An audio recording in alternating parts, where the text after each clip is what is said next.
Welcome to the Macke Makerspace.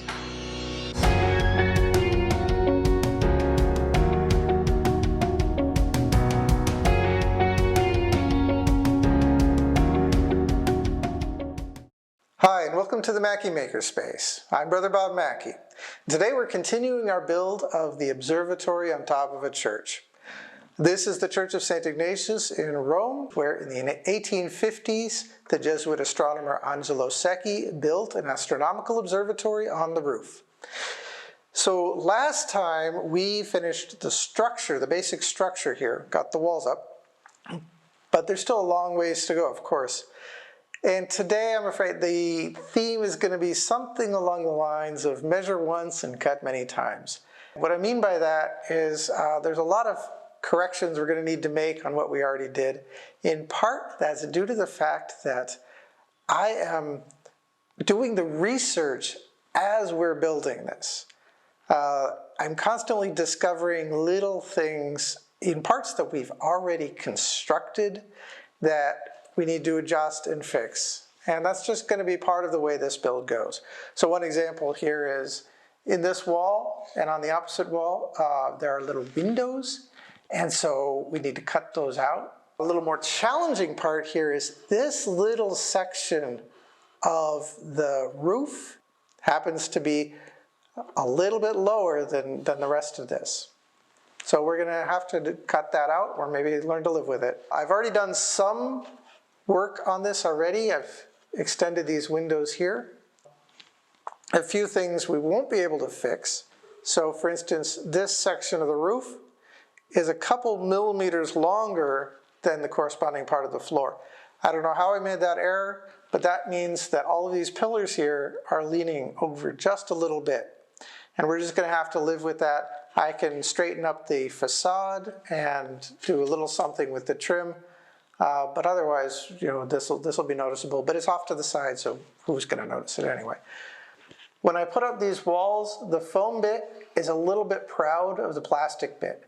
And that means that these horizontal bits are not actually horizontal, but they lead in just a little bit on both sides. So these are not right angles. When we put in the buttresses, they're not going to fit perfectly. So there's a lot of work to do. Let's get started. We're going to start by cutting out the window slots. Thankfully, with the foam core poster board that I made the walls out of, the X-Acto knife slides through it like butter.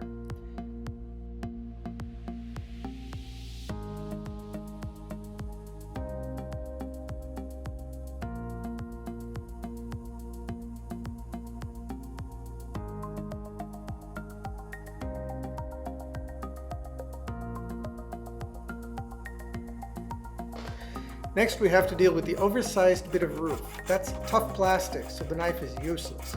Gotta use a saw. It's also a little wider than it should be, but we can't really deal with that. The width won't be as noticeable as the height anyway, especially after I add the roof segments. Once the piece is off, we sand away the worst of the cut marks, and then we'll fill in the rest with air drying clay.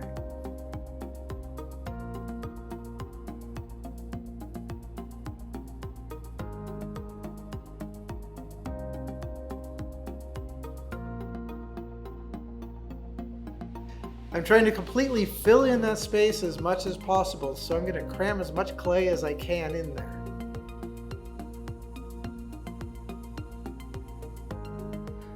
Now level it off, and once it's good and dry, it'll also get a good sanding.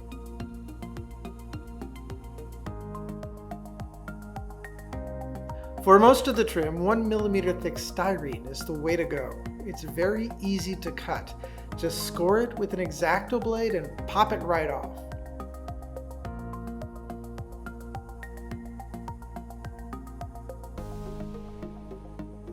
I cut a bunch of strips of various sizes.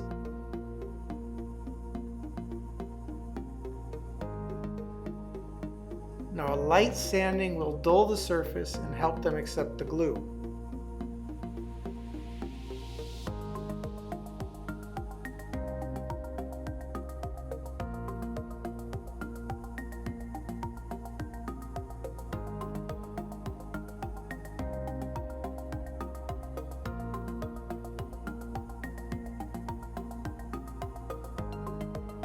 and they will be glued in place.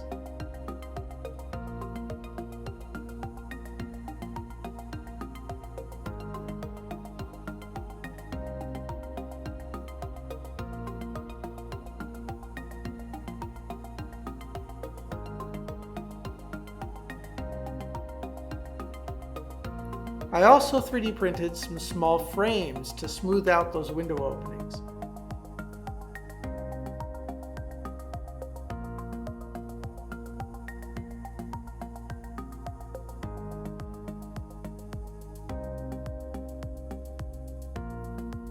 Eventually we'll insert something in them to simulate windows, but that will come at the end of the project.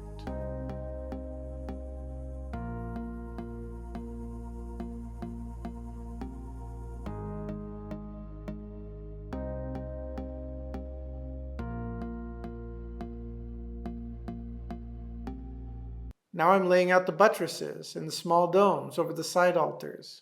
These are very detailed structures that were designed in Tinkercad and 3D printed.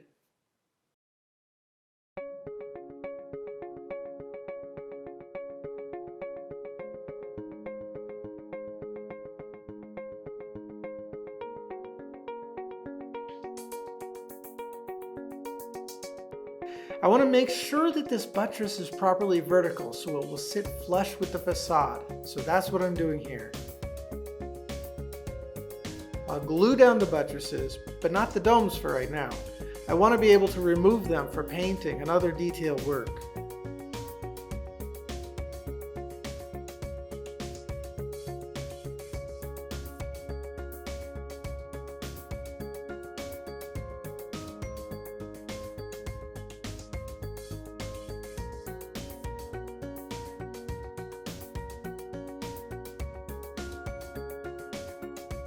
Now we can continue the trim on the lower level.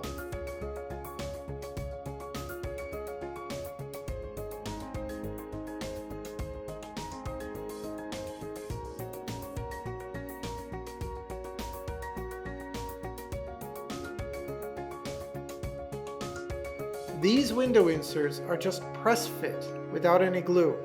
Again, this will make it easier to paint them and the walls later.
I created a small styrene spacer to help align the rectangular bit of trim in the center of this little area.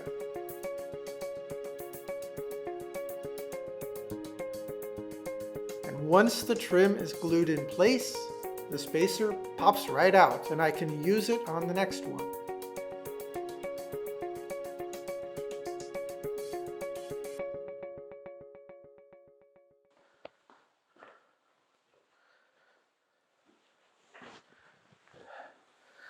So now that this part is all set up, it's time for an important aesthetic decision. And that's based on the fact that I'm building this as a standalone model. But in fact, the church is part of a massive complex that covers a city block. And behind the church and on this side, there are buildings. This entire wall is covered by what happens to be the Jesuit residence. Do I just leave it as a blank wall? Or do I perhaps copy the aesthetic of this side so that if the architect were building it as a standalone structure, I suspect they would build something more like this. Now, as you can see, I've already cut out the windows, so I've decided I'm going to go ahead and do something a little symmetrical here and try to copy the style from this side over to this side. I'm not going to show it to you on camera. We're just going to do a quick cut and you'll see it as a done project. Well, that was easy. Maybe for the rest of the trim, we'll just let it magically appear, just like that. Before we can continue with all the trim, I have to smooth out the uneven edges created where many different parts came together. They didn't all line up perfectly, but a little putty should help the process here. But before I can work with it, I need to glove up.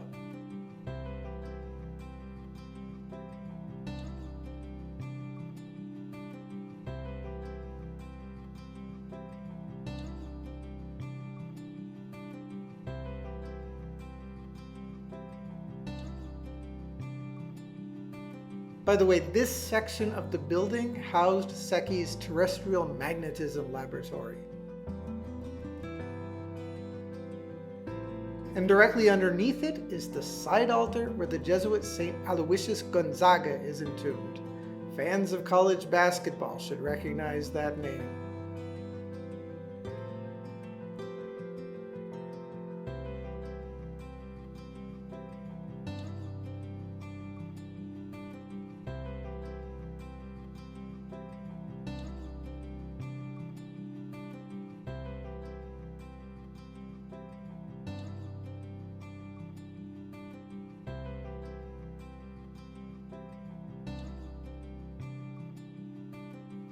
At this stage of the build, we seem to be making a big mess. In the end though, especially after it is sanded down and covered in paint, it'll actually look much better.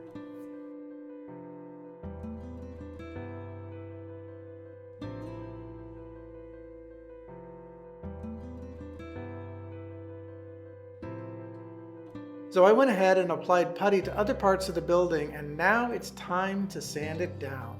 I created some sanding blocks using pieces from failed 3D prints.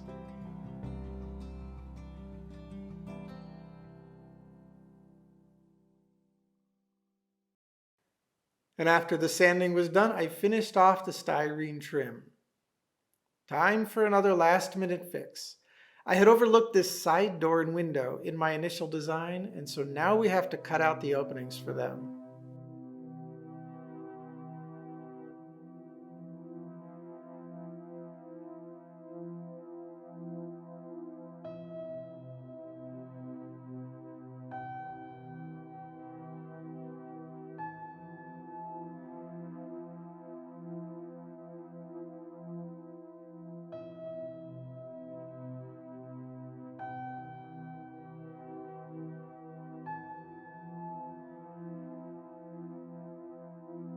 I 3D printed the parts, and they press fit neatly in place.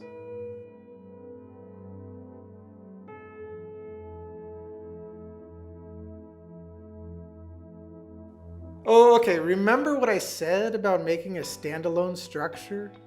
I changed my mind. I decided that I would rather show the church as it actually is, adjacent buildings and all. So let's tear out all that unnecessary trim on this side.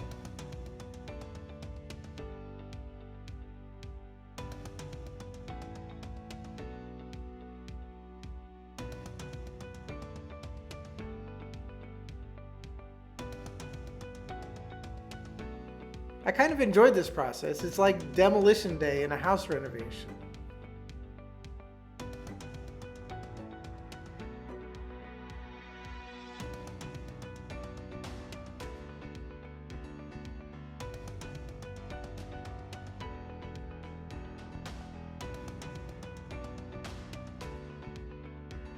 And those buttress towers need a slight change.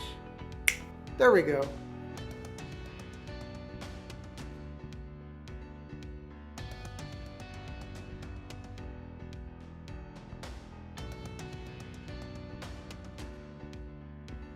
I'm gluing a new wall over the old one.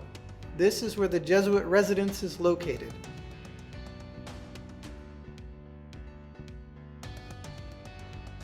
Now it's time to work on the apse.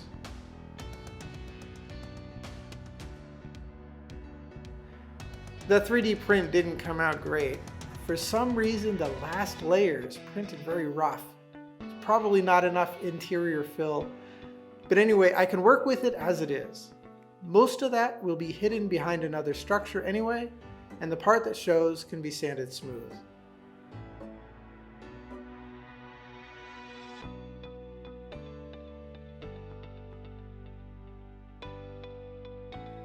And after a bunch of sanding, it gets glued in place.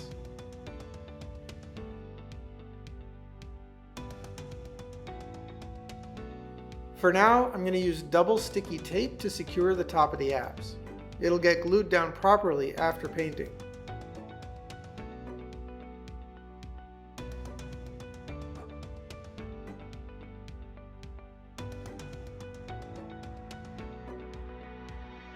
And once in place, I can do the trim around it.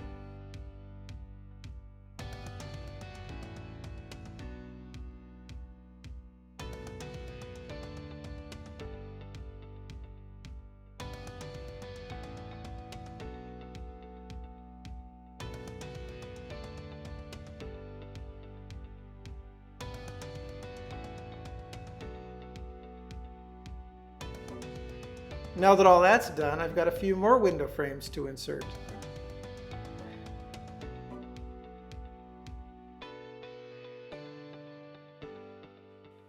Here's what the church looks like after all those are put in place.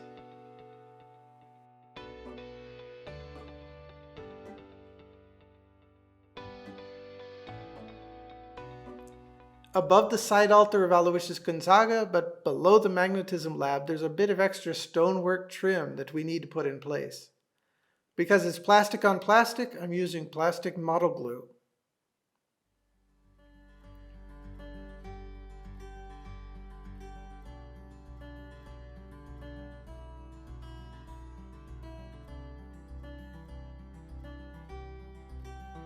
The sidewall is decorated with fancy columns and cornices, so let's put those up.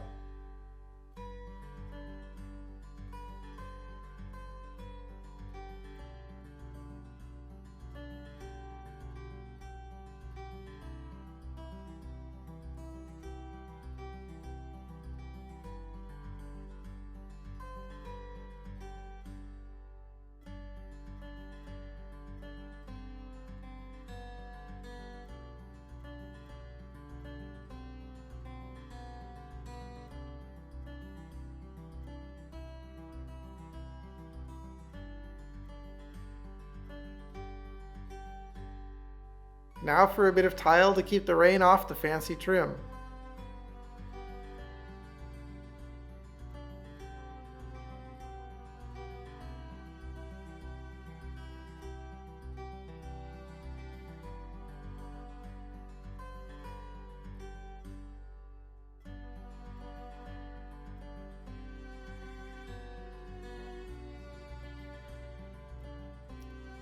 And here I'm adding a small corridor with a tiny door in it. Now that I've decided to include those surrounding buildings, I need to frame them out. They won't show any details, just the basic structure. And also in the end, I'll paint them a flat gray to show that they are separate buildings.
These little bits will support the roof. I I've ordered precast sheets of roofing tiles, and once they arrive, I'll use them to cover these structures. We'll see that in a future episode. This is a little corridor that sneaks around one of the small domes to connect part of the church to another building. I've designed it to just slide right in place over the dome.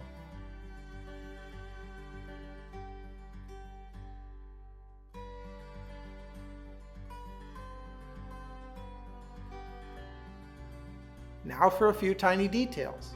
Once all of these are in place, we can wrap up this part of the build.